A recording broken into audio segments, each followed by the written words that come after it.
Om Namo Bhagavate Vasudevaya.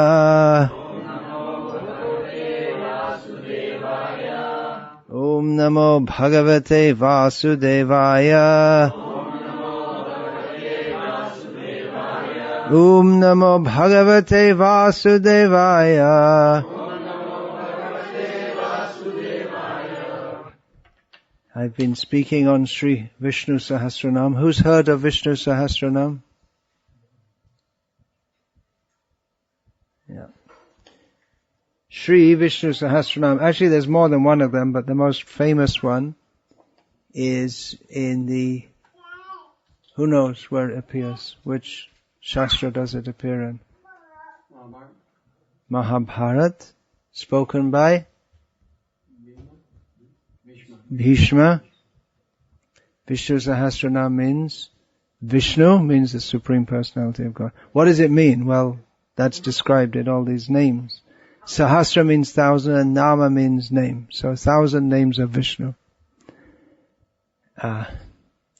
So I'm going through them one by one. Now I had to start today on name 242, according to one counting system. But I'll just backpedal to add some points to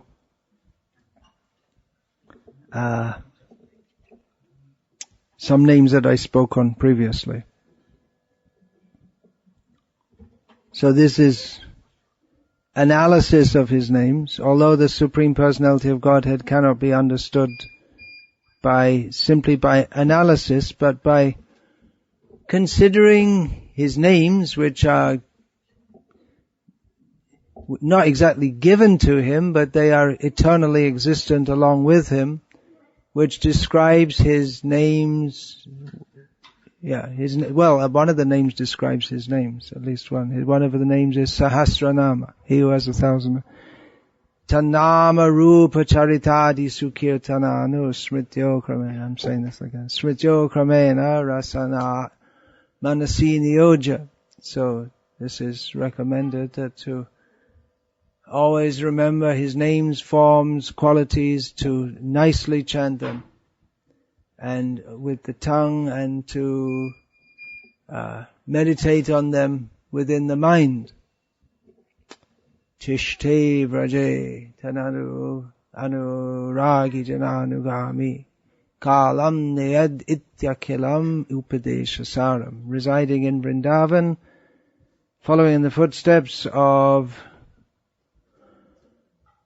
a devotee who has attachment for Krishna, one should spend all one's time in this way. This is the essence of all advice. So, although many people would disagree with this, living in London is not on the same level as living in Vrindavan. Probably most of the people in Vrindavan, if you gave them the chance to live in London, well, some of them would. Definitely.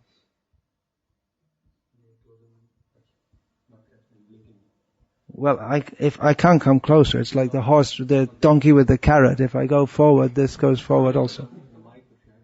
I have to adjust it. It's pretty close already. How?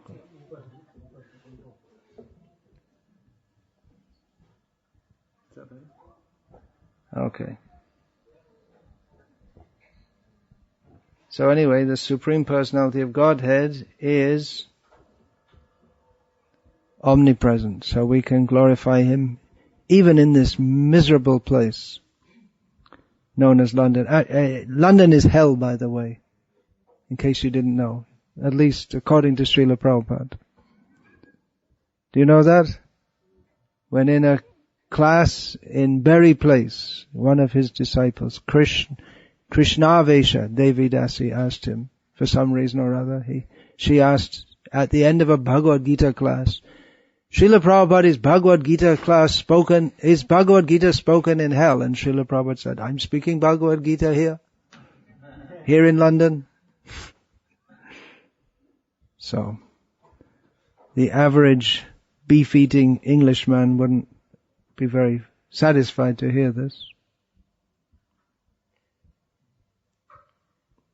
But anyway, let's talk about Krishna. Then we'll be Where? In heaven? In Vaikuntha. Naham tishtami. No, he doesn't live there. He doesn't live in Vaikuntha. Naham tishtami Vaikuntha yoginam hridayeshu va. He's not in Vaikuntha. He's not in the hearts of the yogis. Where is he? Yatra gayanti madbhakta tatra tishtami narada. So wherever his devotees are glorifying him, so let's glorify him. One of the first names in Sri Vishnu Sahasranama, name number 4, is Bhutakrit.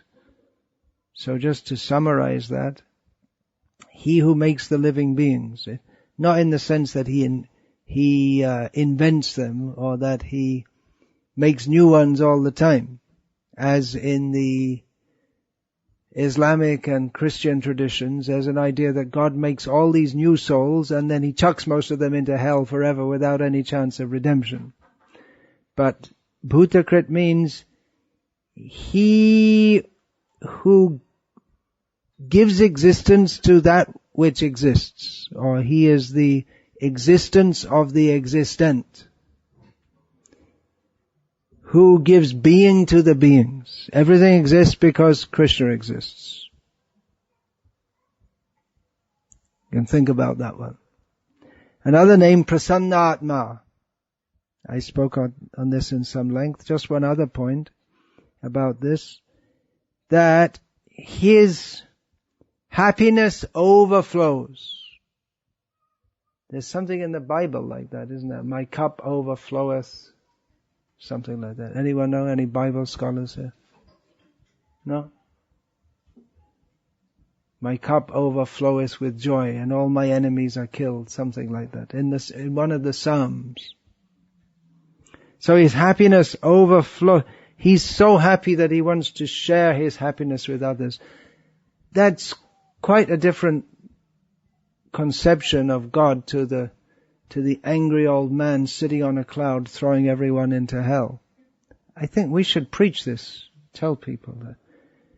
All these atheists, well, it's a good idea not to believe in that angry old man sitting up there. But here's a God you can actually make friends with. As Srila Prabhupada told one of his disciples, who was about 15 years old, girl at that time, she asked him that, can you actually speak with Krishna? He said, yes, you can speak with Krishna, and he'll kiss you also. So, you can have a nice God, not a nasty God. So anyone who becomes Krishna conscious also becomes prasannatma, happy in his very being. And that happiness we should want to share with others, as Krishna wants to share his happiness with others. Okay, so on to name 242. Satkarta. Satkarta. Do you all know this word Satkar? Satkar? Have you heard that word? It means something like when someone comes, you giving respect, offering respect. Sanmandana, Satkar, like this. So, giving respect. So Satkarta means who gives respect. It could literally mean one who makes good. Those who are good, he makes them good. Those who follow him, those who follow his instructions, they become good. Sat, this word has many meanings. One meaning is eternal. So those who follow Krishna, he makes them eternal. We're all eternal, but we've come to the atmosphere of temporality.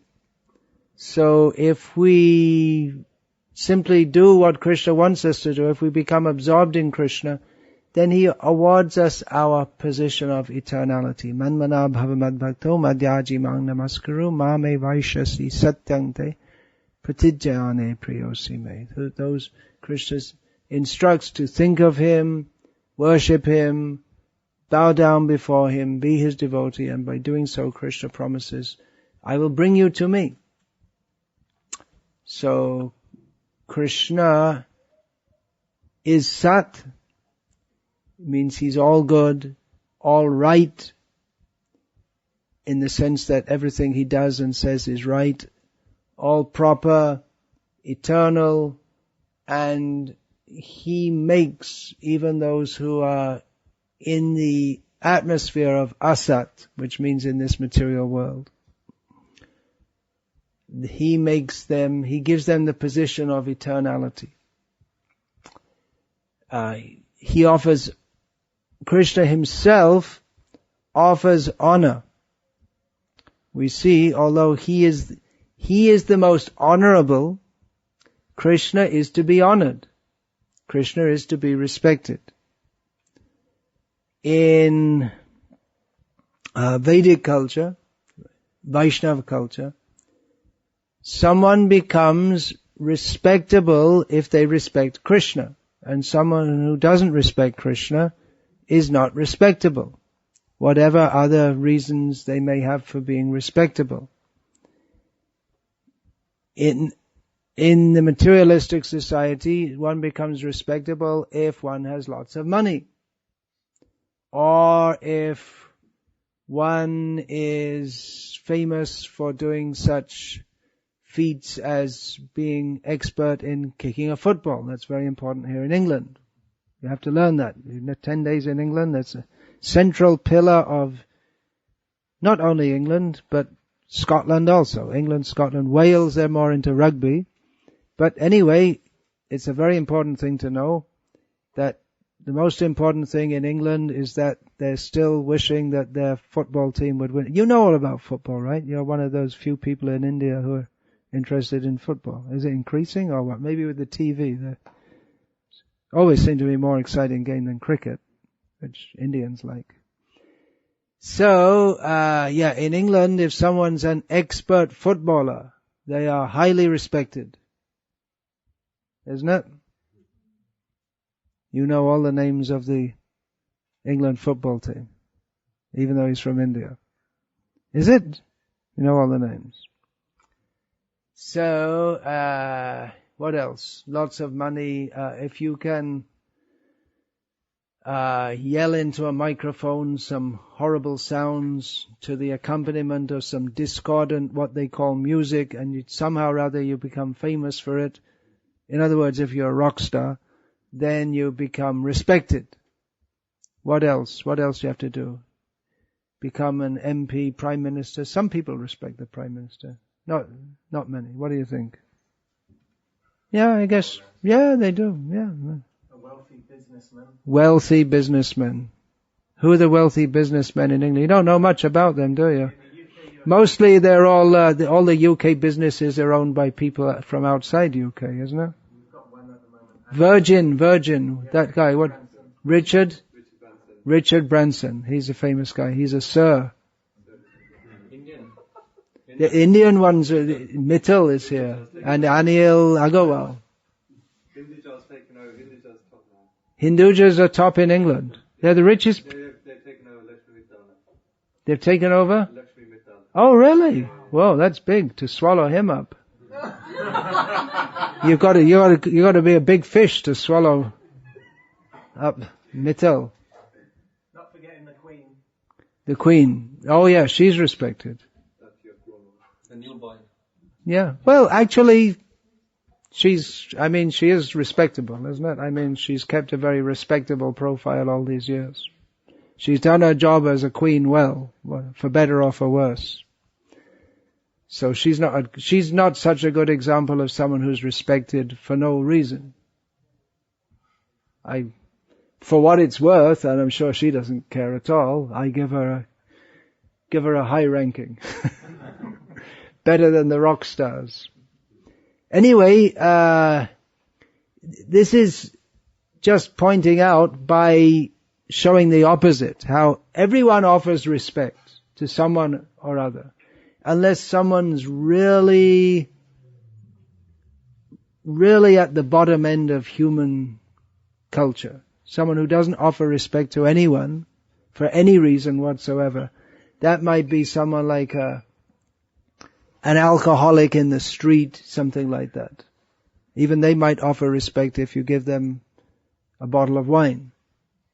They might be happy with. I'm sure they'd be happy with you. So everyone offers some respect, but who is actually respectable?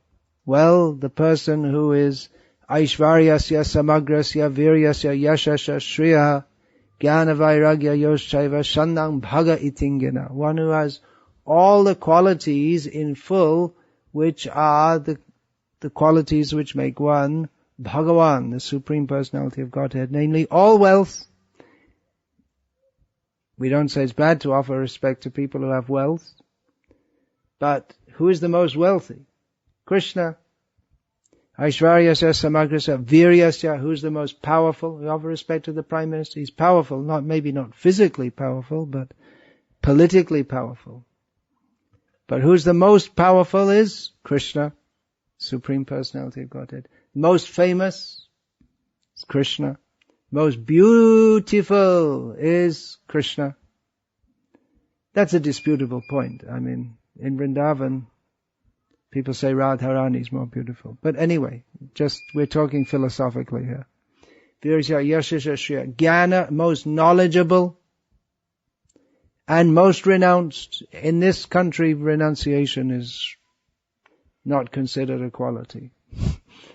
So who has got all qualities is most respectable. And that is Krishna. But Krishna, he offers respects to others. No one's more respectable than Krishna.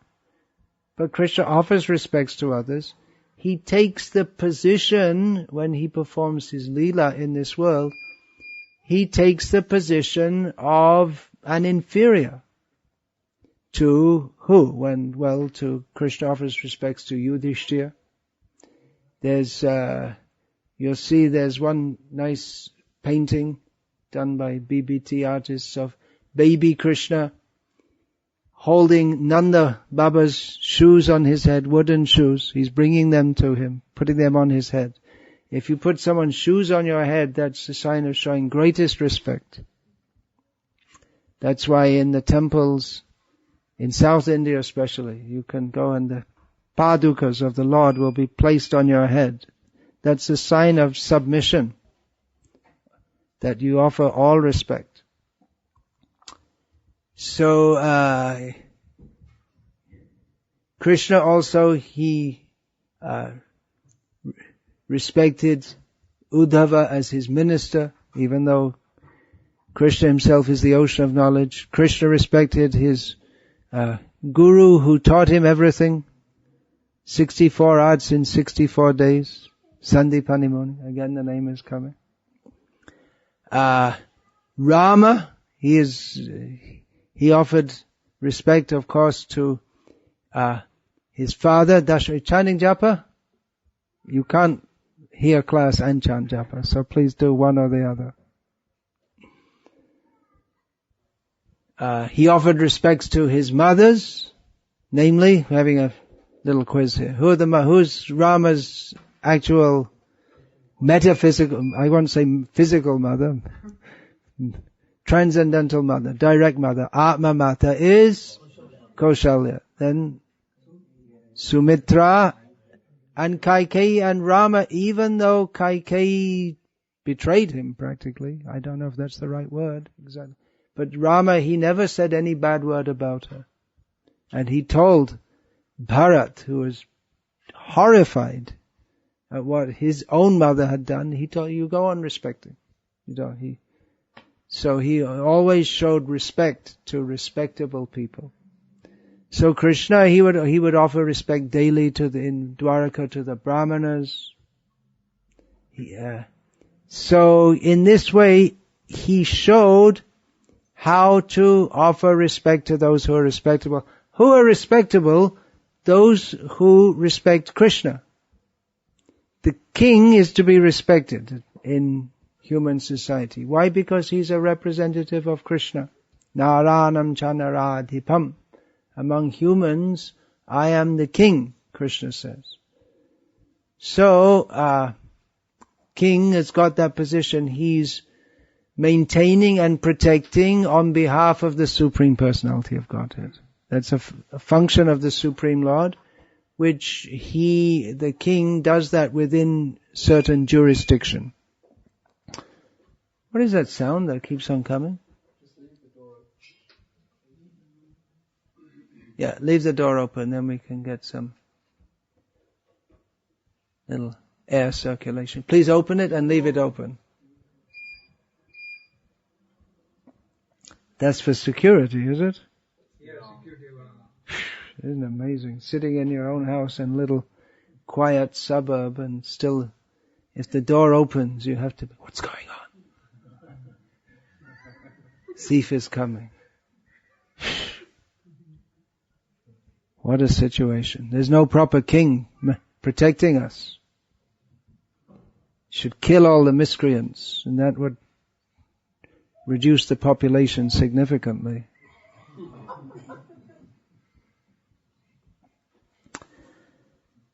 They think it's a good idea to reduce the population.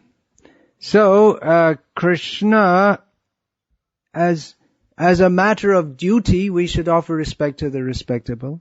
So Krishna shows that. Srila Prabhupada said that he told his disciples that we should offer respect even to Mayavadi sannyasis, whose philosophy we don't like at all. But if they're actually following and actually living as sannyasis and not being simply dressed as a sannyasi, but if they're actually living strictly as a sannyasi, we should offer respect. Because it's within the Vedic culture, which is given by Krishna, Chato Varnyam Maya Shrishtam, the sannyasi is to be respected. So Krishna upholds that also. So as a matter of duty, to teach the Vedic principles for the benefit of human society, Krishna himself offers respect to the respectable. And Krishna also does that out of affection. To Yudhishthira, he bows down. To Devaki and Vasudeva, he bows down. But it's not just out of duty, but it's affection also. In Vedic culture, that offer respect to superiors means not simply out of awe and reverence, but affection.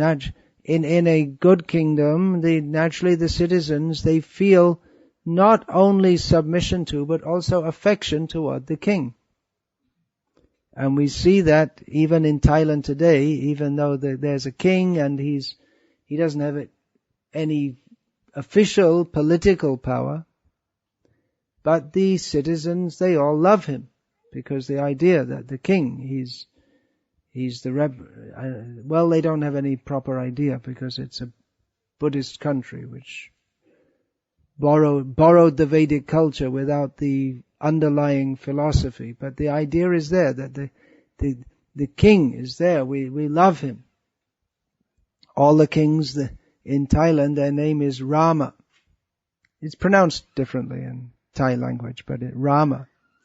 And the old capital is Ayutthaya. So the name is derived from Ayodhya. Now it's Bangkok, Krungthep, but the old capital is Ayutthaya. So the idea is there that the king should be like Rama. And the description we have of Ayodhya with Rama is that the citizens, they respected Rama, but they loved him. There's a very deep love for him. So the Krishna, he offers respect, but it's not just respect, like just some salute to the officer in the army, not like that, but with great love. So Satkarta, Sat, ultimately that means the platform of love, because that which is eternal means Krishna consciousness puts us in the eternal situation.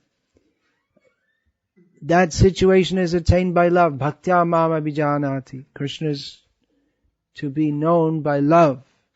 So knowing doesn't mean just 1 + 1 = 2.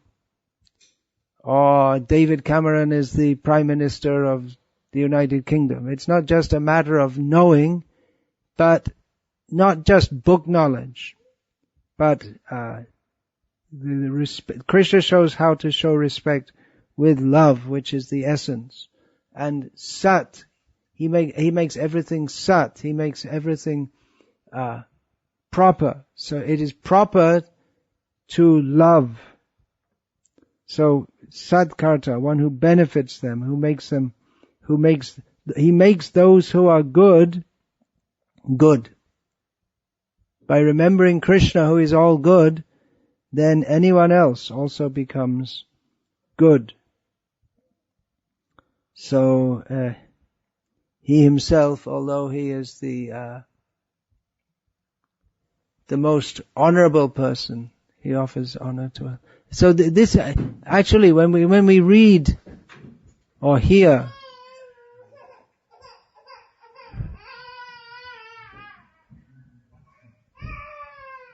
Ramayana, then we can see it's full of respect, completely mixed up with love at all the relationships.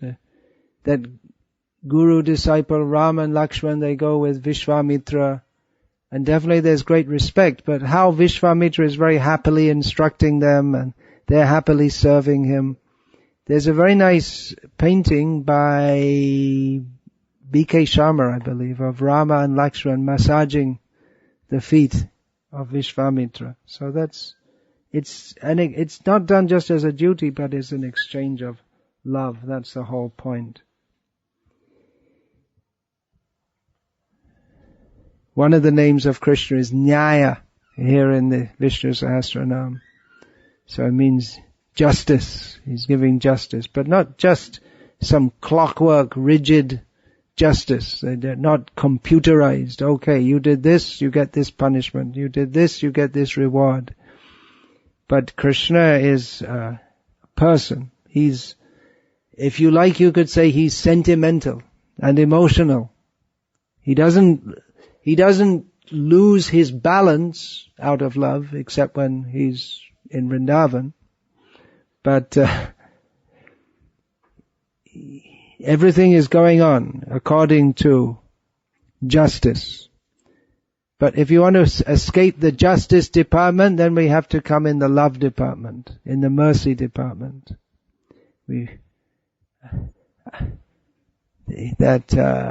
Krishna says that Apichet sudaracharo bhajate mam ananya bhag sadhureva samantavya. So even if one is the most rascal of rascals, if he worships me with full intention, Krishna says he's a sadhu. So we may say, well, that's not right, that's not proper. How can that be? That's true. It's not proper according to the law, but Krishna, he can circumvent the law, flout the law, and if you can make a friend of Krishna, then Krishna can let you off all the worst sins. But then, if you are a friend of Krishna, you don't commit the worst sins anyway, but circumstantially if one does, then Krishna will just bounce you out of prison.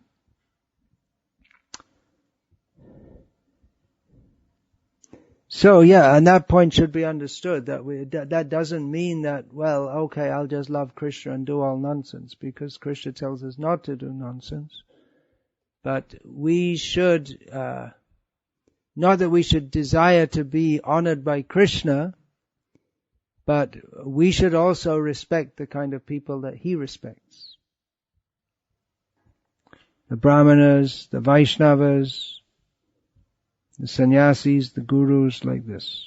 Of course they should be bona fide gurus and not bogus. That should be understood. So, the next name is Satkrtah. Satkrtah. Satkrtah or Satyakrit. One who is himself worshipped by those who are worshipped by others. Satkrit. So Sat Satkar, one who receives Satkar is Satkrtah. So Krishna, he is honored by those who, he's honored, he should be honored by everyone. But he's honored by, especially the fact that he's honored by those who are honored shows that he is the most honorable. Yang Brahma Varunendra Rudra Maruta Stunvanti Divyaistavai.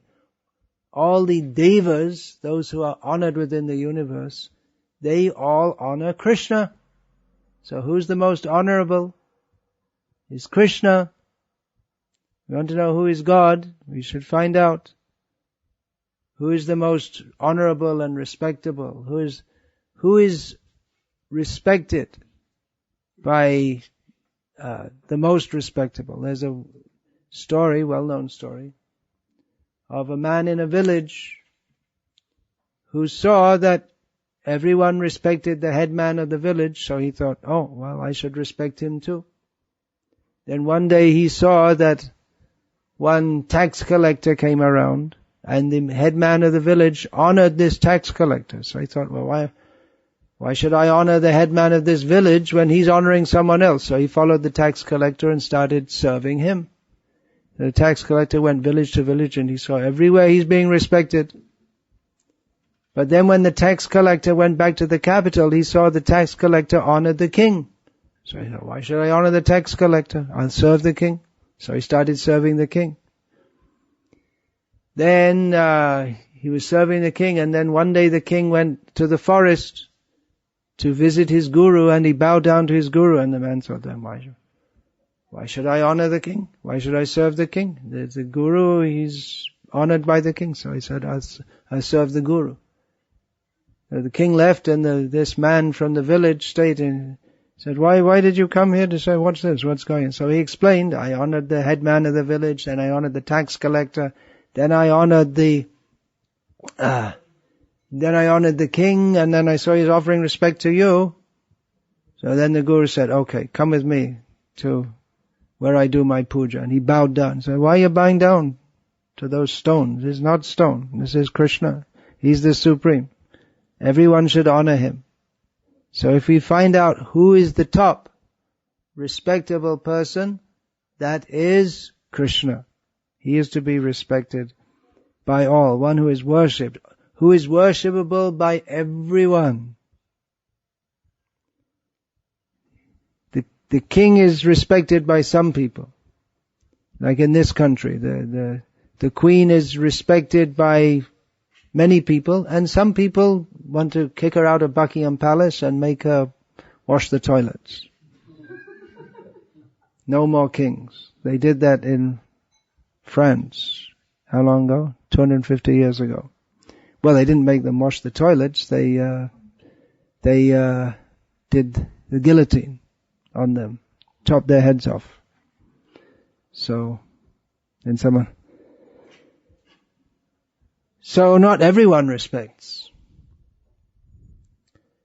And even if you take the head of the government, well, there are many people that don't respect the head of the government in this country. They'd like to throw rotten tomatoes at him. What else would they do? Eggs, yeah. This Blair, when he went to Ireland, to Dublin, about, a year or two ago, to market his Pack of Lies, his autobiography. Pack of Lies means, that's what he always does. Anyway, see, I don't respect him. So, he got some rotten eggs thrown at him. So, not everyone, in this world, not everyone respects everyone, even the most respectable. Practically in the world, the Queen of England is probably the most respected person alive today, if you take the whole world. But not everyone respects. But she's also called the defender of the faith. She also supposed to be a representative of God. So Krishna means who is respected by everyone. And especially people who are sane, who are actually respectable by their activities. That means they're sadhus. They act in a manner that is respectable. Sadhu means you don't see a sadhu at the disco or in the bar getting drunk. So sadhu means respectable. By his very behavior, by his whole outlook on life, by his compassion for others, by wanting to give them the guidance by which they can be uplifted. So the sadhus are the most respected, and they respect Krishna.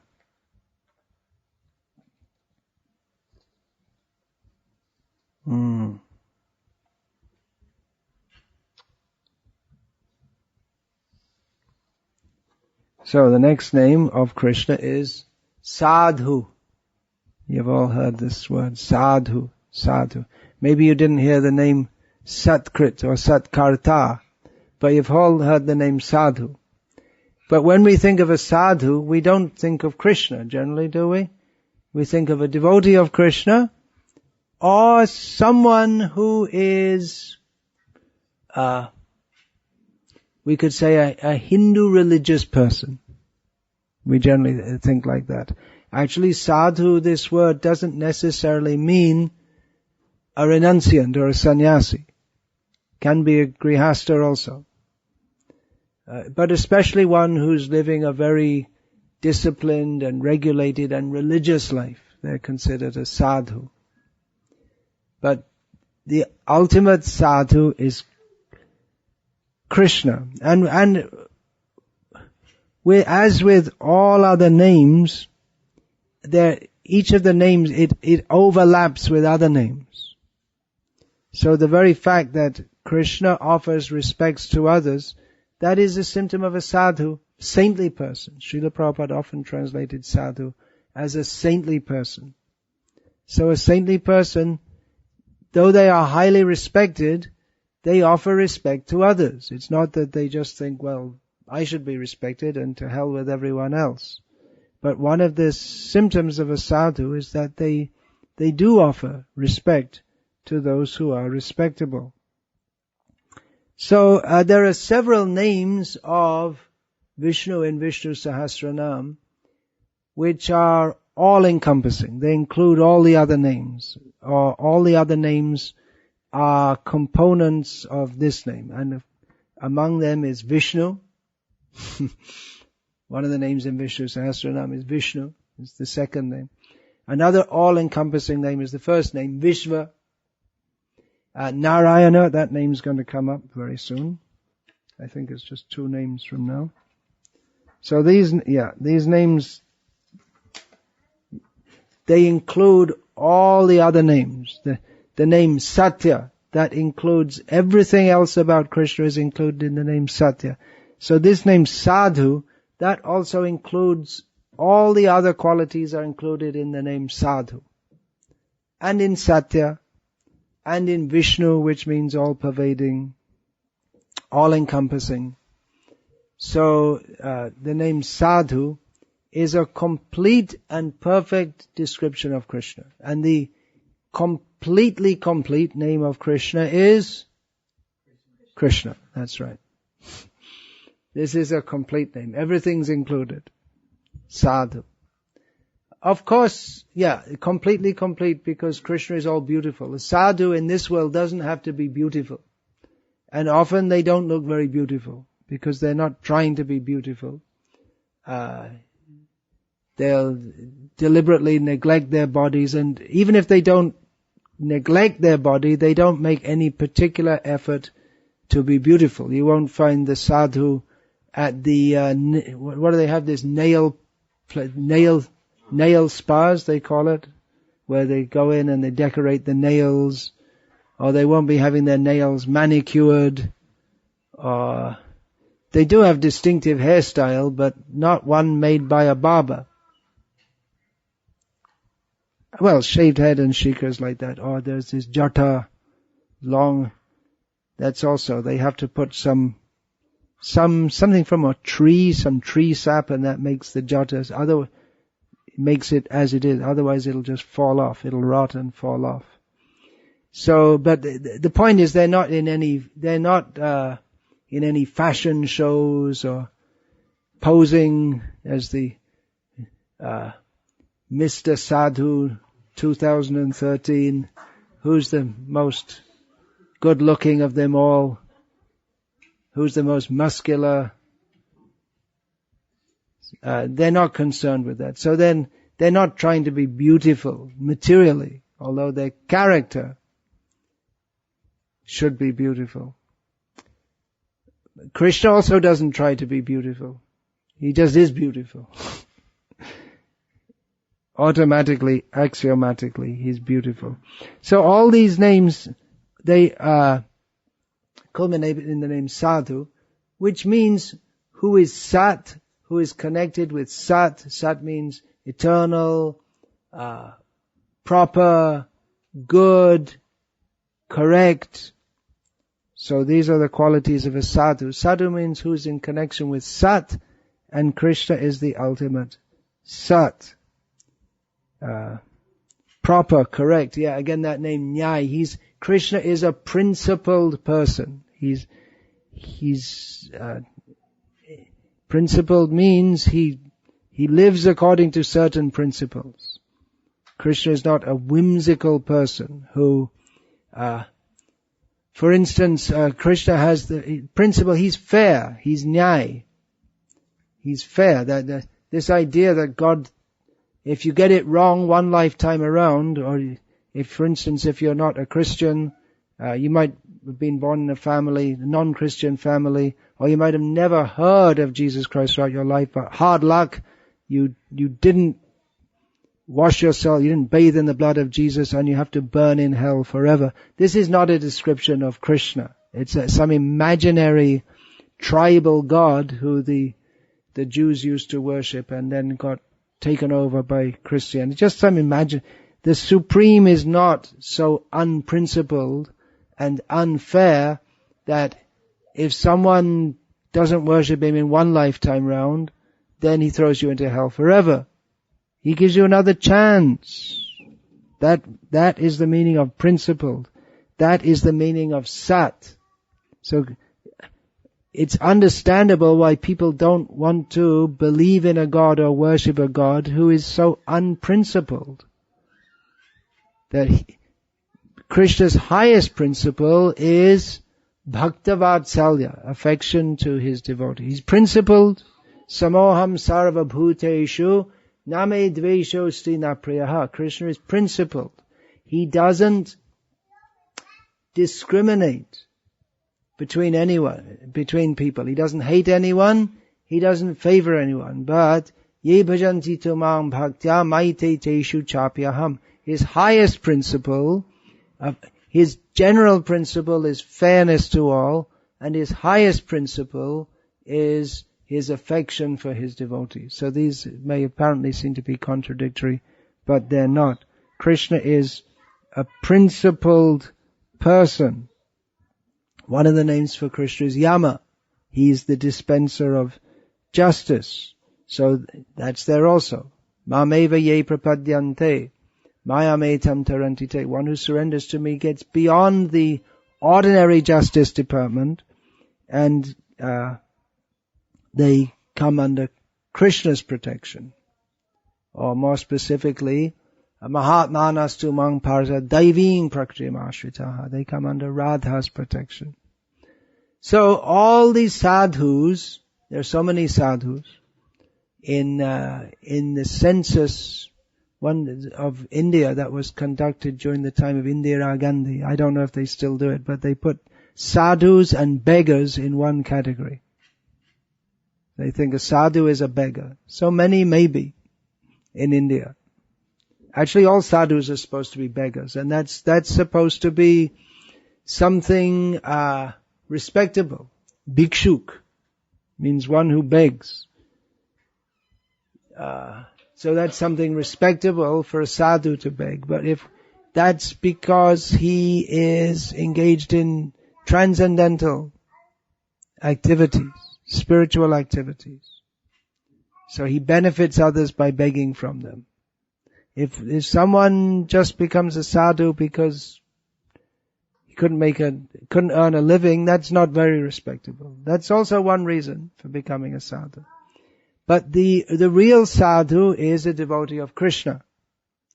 As we find in the Bhagavatam, sadhunam hridayam tvaham sadhunam hridayam mahyam madanyate na jananti nahang tebhyo managapi. The real definition of a sadhu is one who never forgets Krishna, always remembers Krishna. Krishna never forgets them. Also, Krishna is the heart of the sadhus. The sadhu is the heart of Krishna. So, what else does Krishna say about this? Aham bhakta paradhino. So again, bhakta. That shows that sadhu means ultimately a devotee of Krishna. Hiya swatantra eva dvija sadhu bhiyagrasta hridayo bhaktair bhakta jana priya. Krishna says that I'm not independent, I'm completely dependent upon my devotees. They have captured my heart, and even someone who is dear to my devotee is dear to me. So this is a real sadhu. This is the real meaning of sadhu, who is the devotee of Krishna. This, of course, we also say a Mayavadi, we may call a sadhu if he actually follows spiritual principles, but without following the real central spiritual principle of Krishna Bhakti, then there's something seriously missing in his sadhudva, or position of being a sadhu. But still, we may respect. But we don't like to associate with non-devotees. So such sadhus, Mayavadis, and those who, there are different gradations, but if they're not a devotee of Krishna, we may recognize them as a sadhu in some way, but not really. So who makes the sadhus sadhus, or what is the quality of a sadhu that makes them a sadhu, is that they're connected with Krishna.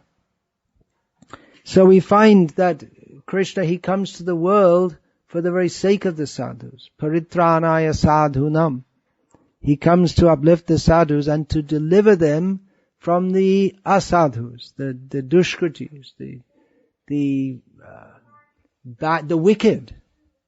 Vinashayata dushkritam. So Krishna himself is the greatest sadhu because he protects and delivers the sadhus.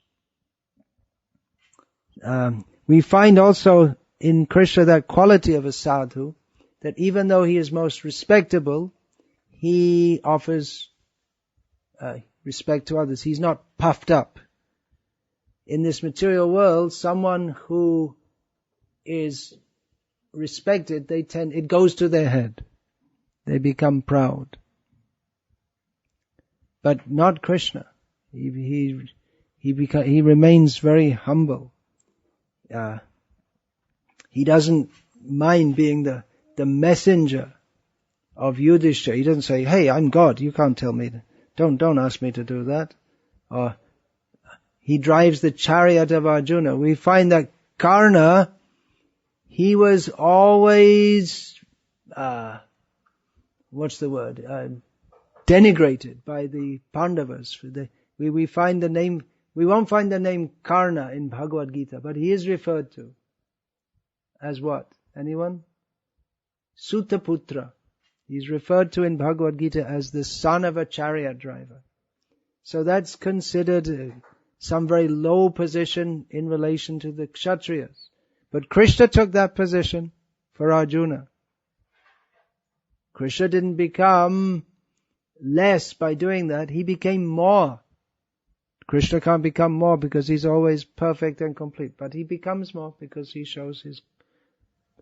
demonstrates or he enacts his pastimes, his quality of being so kind to his devotees. He's not concerned with prestige. This is an important point about the sadhu. Even though he accepts all prestige, he doesn't, he's not attached to that. He does whatever is required to benefit his devotees. We may ask, why does Krishna come as a fish? A fish and a pig? He comes as a pig? Well, he does that to benefit his devotees. To lift up the earth, to rescue the civilization from the great flood.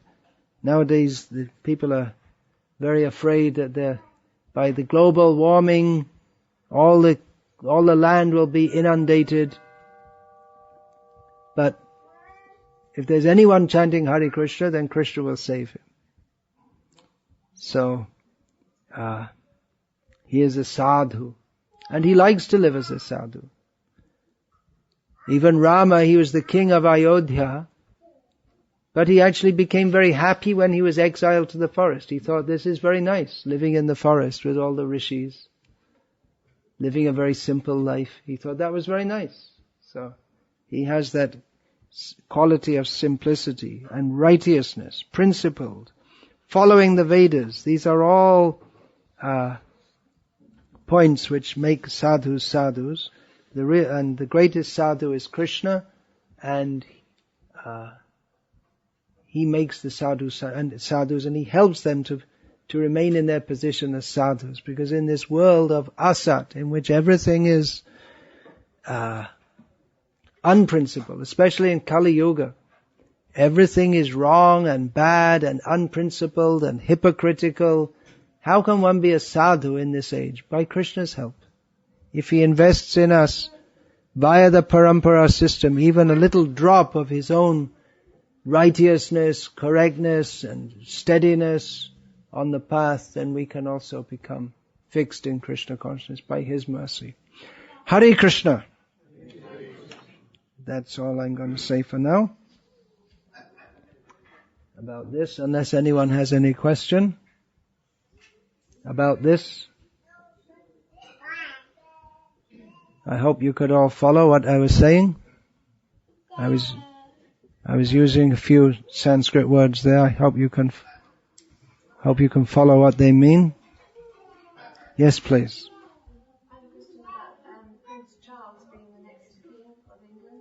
Oh, I'm not expert in that kind of thing. Prince Charles being the next king of England, you better go and ask him. Where is he? He's just down the road in Buckingham Palace. Where does he live? Anyone know? Kensington Palace? A little further. Yeah. I don't know if he's going to be a representative, Krishna's representative, the king. If Prince Charles is to be Krishna's representative as the King of England, I mean the King of England nowadays, considering what England is not really that much of a representative, but in some ways, you can say. At least in a shadow form, you can say. I was just wondering how that might manifest in somebody in Kali Yuga, king in Kali Yuga. King in Kali Yuga, how it might manifest. Like being representative. Being a representative of Krishna. Yeah, the representative of Krishna should be like Yudhishthira, isn't it? He should be fully righteous and following dharma. How does it manifest in the modern age? Well, we find that when Sanatana Goswami, he was the prime minister. They call it a different name, but practically you could say prime minister. In the court of Nawab Hussain Shah, who was the more or less independent ruler of Bengal at the time. And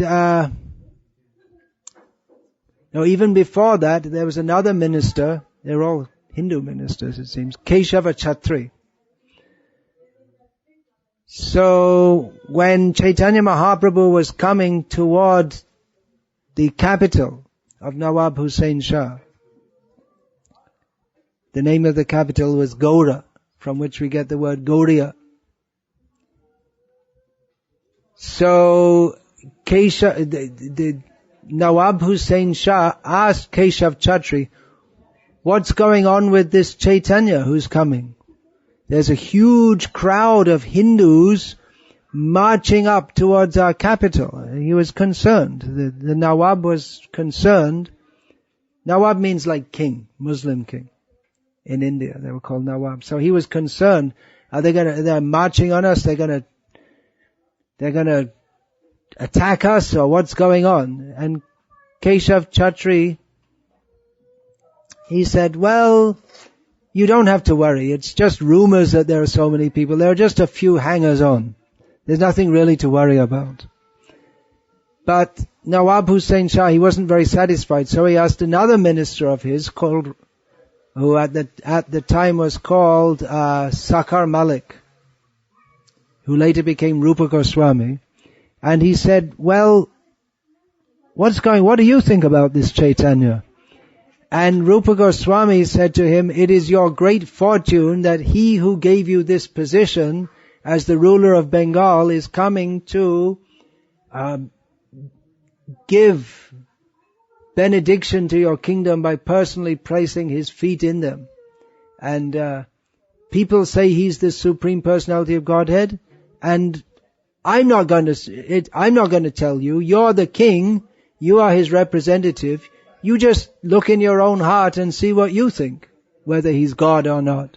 And Nawab Hussain Shah said, yeah, actually, I think you're right. I think he is God.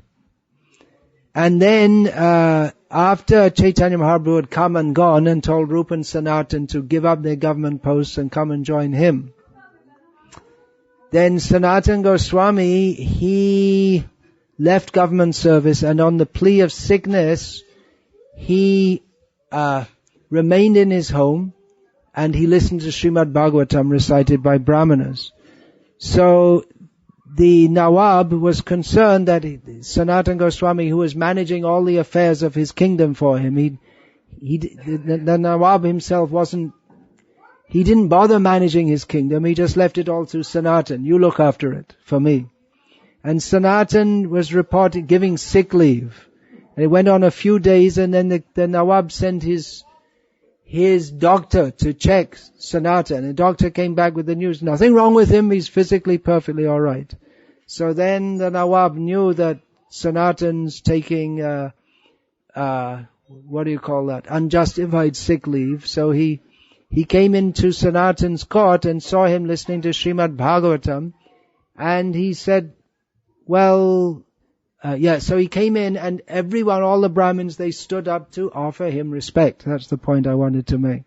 They offered him even though the kings honored the Brahmanas honored the kings, because the Brahmanas are the representative of the Supreme Personality of Godhead, and so is the king. Now we may say that, well, the Nawab, he was a cow-killing, enemy of Hinduism, you could call it, Hinduism for want of a better term. But they offered him respect, understanding that for better or worse, he'd got that position as a result of some pious activities, and that position was awarded to him by the Supreme Lord. So, someone who does have a position of power, political power, they're also representing the Supreme Lord in one way, even in this Kali Yuga. But they don't have a very clear understanding of that. So we don't offer respect to them to the extent that we would offer to Yudhishthira, but we may respect that position. Actually, years ago, I remember Prince Charles, when he was asked about his role as defender of the faith, which means the Church of England. But he said, something to the effect that I'd rather be known as the defender of all faiths.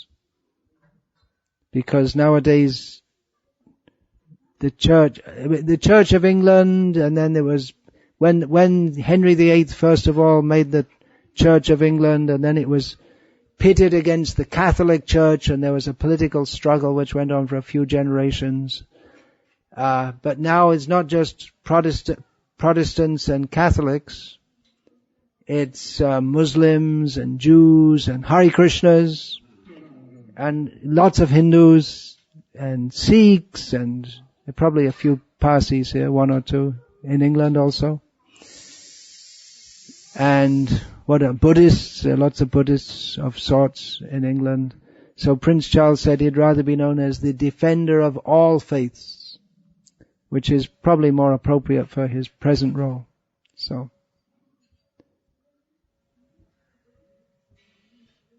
do you have any more? Is that a specific question or what? One thing is the leader of the country has to take 1/6 of the karma of all the citizens, good and bad, and in this country it's mostly bad. Whew! 1/6 of what any ordinary beef-eating, gin-drinking Englishman does in a day is enough to give you a long appointment with Yamaraj. What to speak of getting 1/6 of all the reactions. You better go out and chant Hare Krishna and help poor old Prince Charles purify the place. I was just thinking, Bill Clinton, he got a Bhagavad Gita quite recently. Bhagavad Gita, Bill Clinton got recently. Is it going to save him? Is it going to save him? You are saved. Definitely that's going to help him a lot. And the very fact that Bill Clinton, it's no secret. He's not the most moral of people. He doesn't eat meat anymore. He does like devotees. And it's years ago when he was the president, he was attending some Save the Earth kind of conference, what they call it, ecological conference somewhere in South America. And devotees were chanting outside the hotel he was staying. He came out and waved. He didn't have to do that. Last year was it, he got a Bhagavad Gita in Santa Monica, California, Los Angeles. And he himself, the devotee didn't see him, and he himself came over to the devotee and embraced him. So he likes devotees, and that will definitely, the very fact of liking devotees will help him. So you like Bill Clinton? Well, he's bought a Bhagavad Gita. He didn't buy it, I think, he was given it, but maybe he was given one before, but he definitely, for whatever reason, he likes devotees. He may not know why or particularly, so that will definitely help him. The fact he's got the Bhagavad Gita. Prince Charles also got the Bhagavad Gita years ago, must have been the 1980s. He was visiting India. He's visited India how many times? Basugosh? How many times has Prince Charles visited India? At least twice that I know of. It's been a while. Well, not so long ago that he came, but he came in the 1980s. Yeah. I have a question. He came in let me just finish this. In the 1980s, I believe it was, he came to India and they gave him, he was, one of the functions he attended, I believe it was in Bombay, was, it was still Bombay at the time, was some dance performance or something like that. And just as he was going in, someone presented him a Bhagavad Gita as it is. I can't remember who it is, but we have enough contacts in India that any one of a dozen big people we could get to give it to him. And apparently, as it was reported in the ISKCON World Review at the time, if you remember that, he spent the whole dance performance reading the Bhagavad Gita. He is a thoughtful person.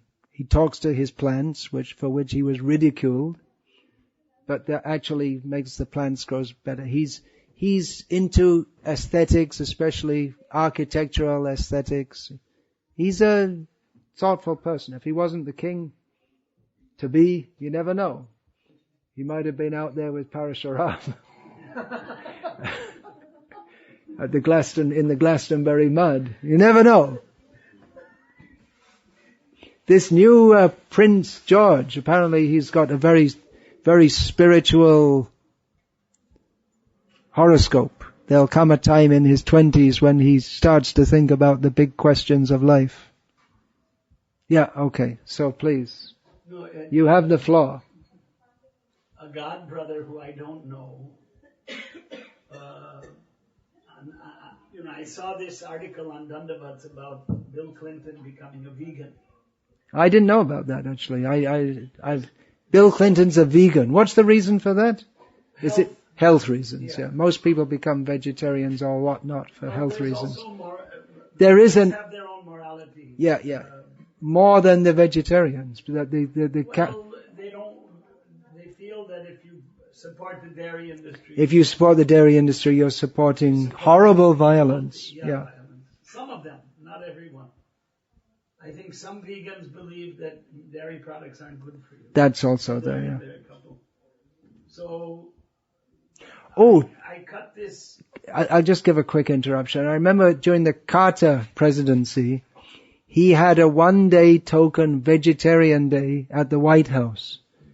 And it was another of his bad political moves. He really couldn't get it right. Although he's a nice guy. I mean, he's quite different to Nixon and Bush.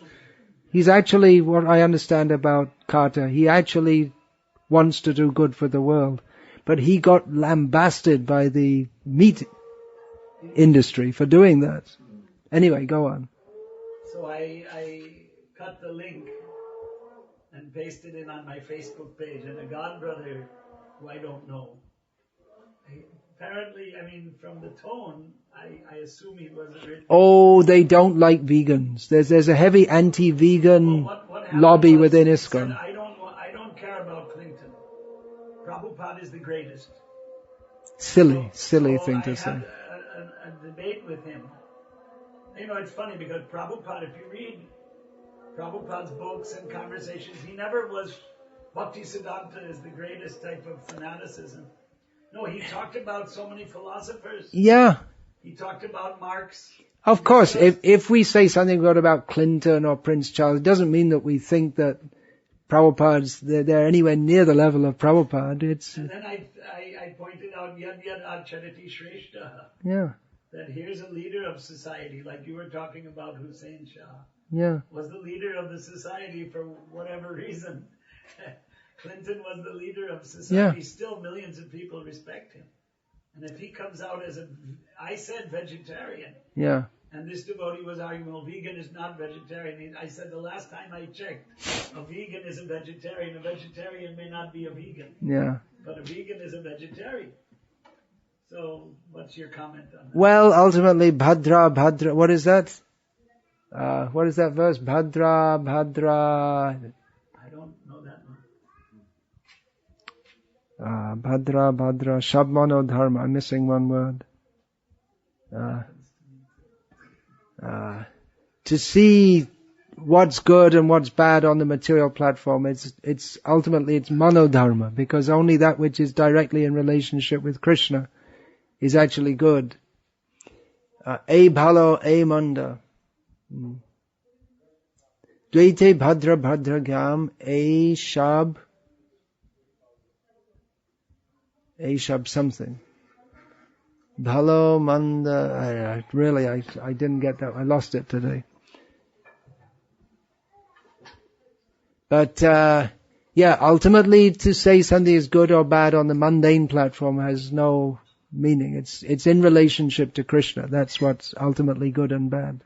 Because the good man of today can be the bad man of tomorrow, and the bad man of tomorrow can be the good man. So good and bad on the mundane platform, it all leads to the cemetery. Yesterday as we were going on the road in Crawley in Sussex, is it? Crawley in Sussex? West Sussex.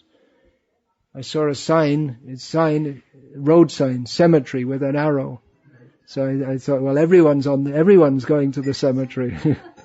So it's punarapi jananam, punarapi maranam. But still we can say, I mean, just like I just said, Carter's, from what I can see, he had some motive to try and do good and help others, whereas others like Nixon and Bush, they appear to be just totally unprincipled and exploitive. So, I mean, we can say like that. My point to him we can say that. We know that ultimately on the spiritual platform, Carter's nowhere near it and Nixon's nowhere near it, but still, And Clinton, the fact that he took Prabhupada's Gita and he likes devotees, I mean, that's for his eternal spiritual benefit. We don't say that we're not going to make him Saint Bill, but Krishna likes him. My point was that if people get inspired to become vegetarian, Yeah. they come into the mode of goodness. Somewhat, yeah. Yeah. From the mode of ignorance. Yeah. The very fact that many devotees appreciated Bill Clinton's appreciation of the devotees, that also helps him. If a devotee likes you, then Krishna likes you, right? So, I mean, all these politicians, they have a lot of blood on their hands, especially the President of the United States. A lot of blood on their hands. But if you think about it, like this Tony Blair or whatever, I mean, he was just some ordinary guy who went up through the ranks. It wasn't like in the old days when the son of the king became the king. He went to school like everyone else and went to university, and you never know, Yadunandan, you might be the Prime Minister of India. Of course, you're not ordinary because you're born in a devotee family. But, I mean, I don't think they all started off thinking, I'm going to be the Prime Minister and screw the world up. But they just got in that position. So, Hare Krishna. Yeah. What is the difference between sadhu, fakir and avdut? What is the difference between sadhu, fakir and avadhut? Well, you could say they all come under the general heading of sadhu. Fakir is of course a Muslim term. And you can say, broadly speaking, you could say fakir is a sadhu, Muslim sadhu. In Bengal, fakir is often used for, they may not be a sadhu, but they have some mystic power. And they do, especially when the people get snake bite, you call the fakir. And they do some mystic mantras and whatever and cure snake bite or jaundice or whatever. In the villages in Bengal where the people they've never seen a Western trained or allopathic trained doctor, for serious things like that, jaundice, snake bite, then the fakir, they apply something and say some mantras, so that's there. And avadhut literally means one who's fully washed. But that means a sadhu who doesn't follow any rules and regulations. Most sadhus, they have to strictly follow rules and regulations, but one who is beyond that platform or pretending to be is known as an avadhut. One who's already washed so clean, he doesn't need to follow any more rules. But you find sadhus in India nowadays who just take avadhut as a kind of title. They're not actually living like an avadhut. Vangshidas Babaji is the example of an avadhut. So I think we can talk. I have the book on Vangshidas Babaji, if that whetted your curiosity. Yeah, this is an example of avadhut. Is that an expanded edition? Yeah. I found out some more stuff. Oh, because it looks bigger than the old. Yeah, it's bigger than the older.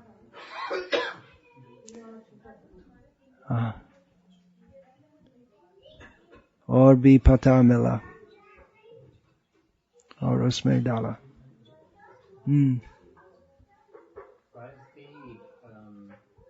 Prabhupada, when he went to America, he was asked a question, are you bringing a new religion?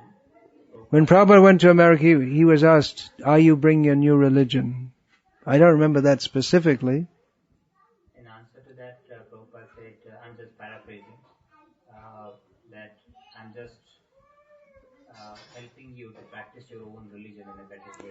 I don't think there was any such exchange exactly like that when Prabhupada was asked, are you bringing a new religion? And Prabhupada said, I'm helping you to practice your religion in a better way. But, yeah, he did say that if you don't have to give up your religion, you can practice it. You can become a better Christian like that. So he would say that. But with Christians, he was very strong on the point that if you really want to be a Christian, then don't eat meat. That was his prerequisite for becoming a better Christian.